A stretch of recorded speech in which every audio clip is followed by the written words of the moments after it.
kembali lagi dengan Alumni Story. Ini hari ini aku udah bersama dengan salah satu alumni RSC, Jesslyn Stanley. Halo Jess, how are you? Hi, how are you? I'm fine. I'm a bit nervous too, but how about Ya, you? jangan nervous. Kita akan ngobrol-ngobrol hari ini.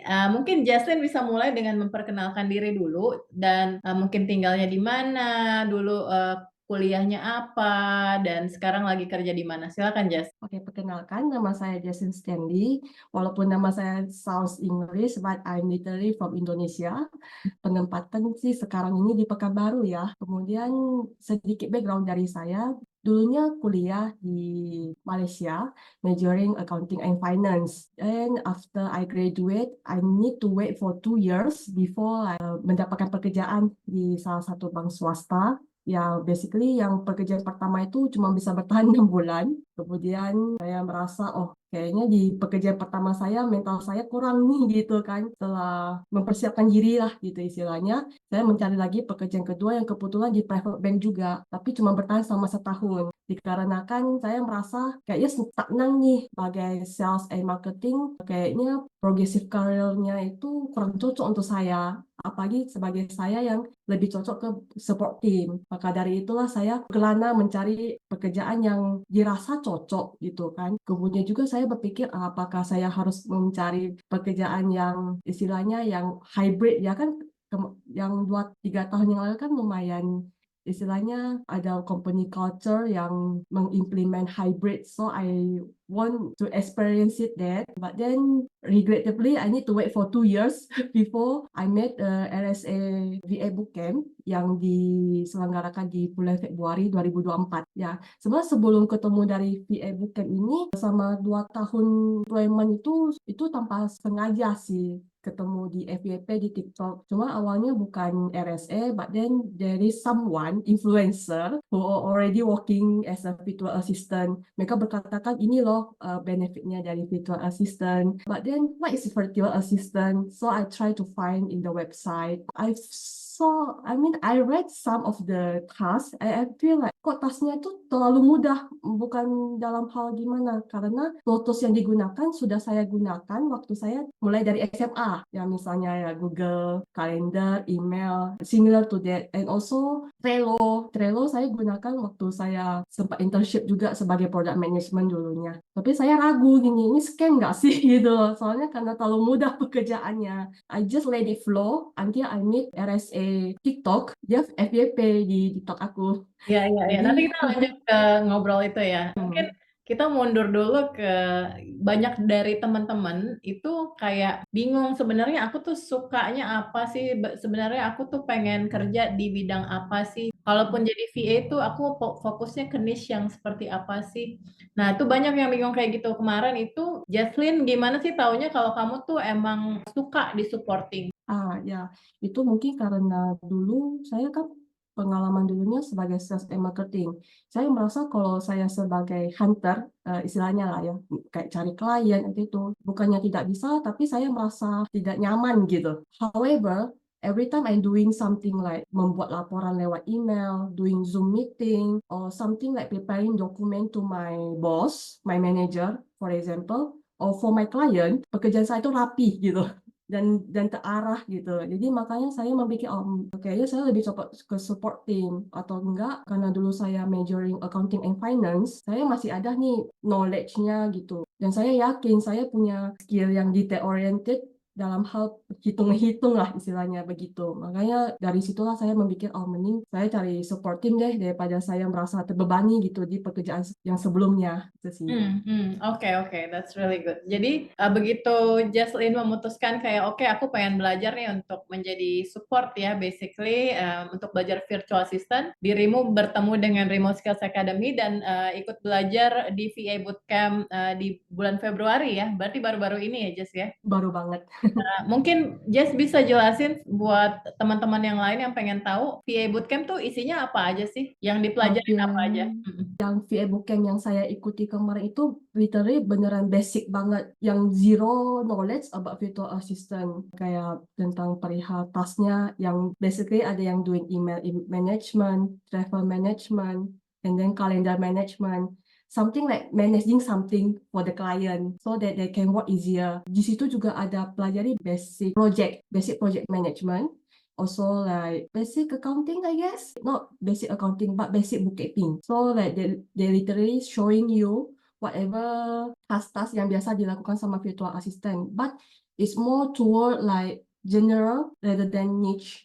So saya merasa sih cocok sih untuk yang teman-teman yang rasanya itu tidak tahu nih virtual assistant itu apa gitu. Bisa mulai dari situ sih Hmm. menurut saya. Ya, dan waktu itu juga Jaslyn mendapatkan kesempatan untuk magang ya, internship. Mungkin bisa diceritain nih pengalaman magangnya buat teman-teman yang lain. Bagaimana saya bisa mendapatkan magang sebagai virtual assistant? Saya pun tidak tahu sebenarnya. Karena yang saya tahu waktu awal-awal camp itu diberitakan nanti internshipnya bakalan grup dengan teman-teman yang lain. Somehow at the end of the boot camp ada nama saya tapi cuma sendiri gitu. Dan saya akan langsung berhubungan dengan kliennya. A bit panic because lah kan saya baru selesai bootcamp terus langsung internship one on one langsung sama kliennya kan. Tapi ya untungnya ditenangin nih sama yang si supervisor yang bootcamp. Dia tenang aja gitu loh. Bisa kok gitu kan.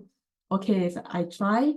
After like the supervisor arrange the meeting between me and the client, yeah, we doing like initial meeting. So I ask her apa sih yang Anda perlukan dari saya gitu untuk mempermudah pekerjaan Anda gitu kan. Nah, dari situ dia ada beritahu, oh ya saya memerlukan asisten yang basically untuk yang general admin yang bisa translating from Indo to English and vice versa. And also like for become commando, not commando, but like for notulen lah di meetingnya mereka di Zoom meeting. So mendengar kayak gitu ya saya cobalah gitu kan sama 1 bulan internship dan berterusan sampai sekarang. Terus gimana sih habis dari internship itu langsung jadi istilahnya full time lah ya, full time virtual assistant untuk company ini. Awalnya kan untuk si kliennya doang gitu kan yang saya dengar gitu kan. Terus Mungkin Jess bisa jelasin dulu company-nya apa nih? basically company-nya itu bergerak di bagian cyber security provider. Ya, jadi mereka ada beberapa partners, terus mereka yang bagian orang ketiganya, pihak ketiganya untuk menghubungkan klien mereka sama partnersnya gitu sih. Dan perusahaan kamu ini adalah perusahaan Singapura ya? Ah ya, base di Singapura tuh, ya. Mungkin bisa diterusin lagi, Jess, tentang ceritanya tadi. Jadi kamu internship di perusahaan cyber security di Singapura gitu. Terus habis itu kamu lanjut ini ya dengan bekerja secara full time ya di sana berarti ya? Iya, full time sekarang. Full time. Mungkin bisa diceritain prosesnya dari magang di situ sampai jadi full time di tempat yang sama. Oke, saya masih ingat waktu itu kayak seminggu sebelum internshipnya mau selesai, saya memikir apakah saya perlu tanya atau enggak. Jadi saya memberanikan diri untuk tanya gitu. Miss, ini mau nggak kita melanjutkan berhubungan gini, kerjasama antara kita berdua gitu kan. Kemudian ya, we set the schedule meeting one on one with the client, and the client said, how about you? Do you want to continue? So I basically said, yes, I want to continue. I really like the job, basically. Like I like how the conversation is very clear and to the point, and also how the workflow is very clear. Arahannya juga jelas gitu. Juga timnya juga saya suka setiap kali misalnya nih mereka ada memerlukan sesuatu itu mereka tidak perlu bertele-tele istilahnya gitu, straight to the point. And then jika misalnya saya ada error di pihak saya, mereka langsung ngomong gitu. Oh ya, ini ada error loh di bagian kamu, kamu bisa nggak direvisi? Kan enak dengarnya gitu loh istilahnya. Before that, I also ask her, how about you? How do you think greatly on my performance during this internship for a month gitu kan? Dia bilang, oh, dia juga suka dengan kinerja saya, syukurnya lah gitu kan. Dan dia juga merasa cocok nih communication dengan saya juga. Jadi dia juga berharap sih untuk melanjutkan kerjasama ini gitu loh. Terus dia ada tanya nih, jadi kamu mau basically part time atau full time? Nah, pertanyaannya sudah itu kan. Oh, saya langsung ngomong, saya mau full time langsung. Karena mungkin dulunya full time, jadi kayak aku merasa part time tuh kurang gitu. Dia saya full time to her and then she said yes. Yeah, that's really good. Congratulations ya, Jaslyn ya. Yeay. Nah, Yay. kamu sebenarnya kerja sehari-harinya seperti apa nih? Banyak teman yang pengen tahu kan, kayak misalnya kalau aku kerja di perusahaan ya kayak kamu jadi virtual assistant itu day to day-nya seperti apa? Mungkin bisa dijelasin nih. Oke. Dan juga tools apa yang kamu pakai mungkin daily ya. Jadi saya start dari pagi lah ya.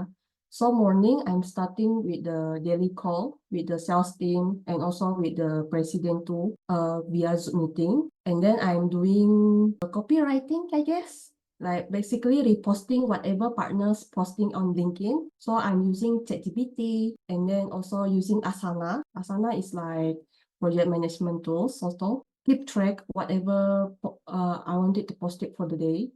And also after that, I'm using Canva too for designing, basically for designing PowerPoint or like e-flyer or online invitation sesuai keperluan gitu. Yeah, these three main tasks that I do. Currently, I'm also doing the translation from English to Indonesia. So whatever document that you need to translate, that is my task too. So for the translator, kalau English to Indonesia, saya langsung pakai ChatGPT sih, soalnya lebih cepat aja gitu kan. Cuma memang ChatGPT itu tidak bisa 100% di copy paste ya, perlu direvisi dulu sebelum masuk ke dokumen. But then it's quite helpful because like lebih cepat aja gitu. But for the Indonesian to English using Grammarly, yeah, Hmm, that's all the tools that I use for oke. my position now. Ya, ya, ya. Mungkin Justin juga bisa kasih ini ya, mungkin pencerahan buat teman-teman yang lain. Kalau mereka itu pengen kerja seperti kamu, tapi takut gitu. Aduh, gimana nih kalau aku nggak ngerti bahasa Inggrisnya? Gimana nih kalau bosku ngomong dan aku tidak paham instruksinya? Mungkin kamu bisa kasih pencerahan buat teman-teman yang lain biar nggak takut untuk mencoba. Kalau untuk yang saya takut tidak bisa bahasa Inggris, mungkin harus dipertanyakan ke diri sendiri sih. Kamu tuh kalau mau pekerjaan seperti ini, kamu berani nggak untuk bekerja dengan klien luar misalnya? Kalau masih belum berani, ya coba dari klien lokal dulu. Kan pasti ada gitu. Mungkin tidak sebanyak klien luar, tapi pasti ada klien lokal yang mencari virtual assistant. Tapi harus terima sih, bukan resiko ya, tapi plus minusnya. Kalau klien lokal gajimu rupiah, klien luar kemungkinan besar lo bisa dapat USD gitu. Jika misalnya kamu decide mau bekerja dengan klien luar, terus tapi minder nih dengan bahasa Inggrismu, ya kamu mau tidak mau harus mendorong dirimu untuk belajar bahasa Inggris sih. Karena apa? Kan daily task-nya bakalan in English gitu. Jadi kamu mau tak mau harus belajar kalau kamu ingin mendapatkan USD gitu. Kemudian untuk soal communication, ini bisa diambil pelajaran sih dulunya waktu saya sebagai sales and marketing, bisa dibilang communication saya tidak sebagus sekarang istilahnya gitu. Karena mungkin dulunya majoring accounting and finance lebih ke fokus angka, jadi presentation-nya itu kurang gitu loh. Tapi karena tuntutan kerja waktu itu, jadi mau tak mau saya harus mengekspresikan diri lebih baik gitu loh. Ya itu lambat laun akan terbawa itu pengalaman communication-nya gitu. Jadi kalau kamu mau having a proper conversation or communication, ya belajar dari sekarang gitu. Entah mungkin mulai dari orang tuamu atau dari temanmu gitu. Soalnya juga gimana-gimana komunikasi itu penting gitu loh, apalagi di dalam soal pekerjaan yang remote seperti kita ini, yang dimana kita nggak bisa bertatap muka, dan hanya bisa lewat laptop seperti sekarang ini gitu loh. Itu sih menurut saya. Ya, jadi intinya meskipun misalnya di awal pada saat ngobrol sama klien ada yang nggak ngerti dan lain-lain masih bisa nanya ya, Jas ya. Jadi Ya, masih masih bisa bisa nanya. bertanya komunikasi gitu. Karena karena saya merasa begini, kalau kamu mau kerja tapi kamu tak ngerti, hasilnya bakalan zero. Lebih baik kamu bertanya. Saya merasa, apalagi kita nggak tahu ya, mungkin di beberapa tempat, mungkin di tempat sebelumnya itu bosmu kurang suka lah ditanya-tanya. Tapi untuk klien di luar negeri, saya merasa begini, mereka pengen hasilnya itu perfect gitu. Gimana bisa mendapat hasil yang perfect ini, kita harus yakin gitu dengan pekerjaan kita. Gimana kita harus meyakinkan diri kalau kita kerjanya benar, itu kita harus bertanya gitu loh. Kalau kita nggak bertanya, kita nggak bisa mengerjain gitu sih. Ya, Itu ya. yang pendapatku. Oke, mungkin terakhir nih Jas, apa sih rencana kamu ke depannya? Kamu pengen belajar apa lagi? Apa yang pengen kamu lakukan? Mungkin 1-2 tahun ke depan. Sebenarnya saya punya interest gitu ya di bagian project management. Kebetulan saya ini pun saya salah satu RSA volunteer internship gitu kan selama 6 bulan ini, dan posisinya pun pas di bagian project assistant. So I'm hopefully that from this volunteer internship, the experience I can bring to another level, especially in the area of project. So for that 1-2 tahun ini pengen fokus lah di bagian project management, and also I want to learn the new language too, Chinese. I Hmm. want to learn Mandarin karena saya tahu market yang di China itu lumayan gede gitu loh. But I don't know whether I can go into that market, but I'm trying lah. Karena kalau pekerjaan virtual ini jadinya gimana kesannya? Kita ada peluang lah lebih besar gitu loh. Apalagi kita kan kerja dari rumah, jadi ya time yang dikonsum di perjalanan lah, di manapun itu kayak bisa dipakai untuk belajar gitu sih menurut saya. Maka dari itulah ada banyak planningnya, tapi ya semoga Hmm. aja planning saya dilancarkan. Amin. Oke, thank you banget Jaslyn atas waktunya ya, dan thank you for sharing. Ya, Good thank you luck to too you. for inviting me. Thank you.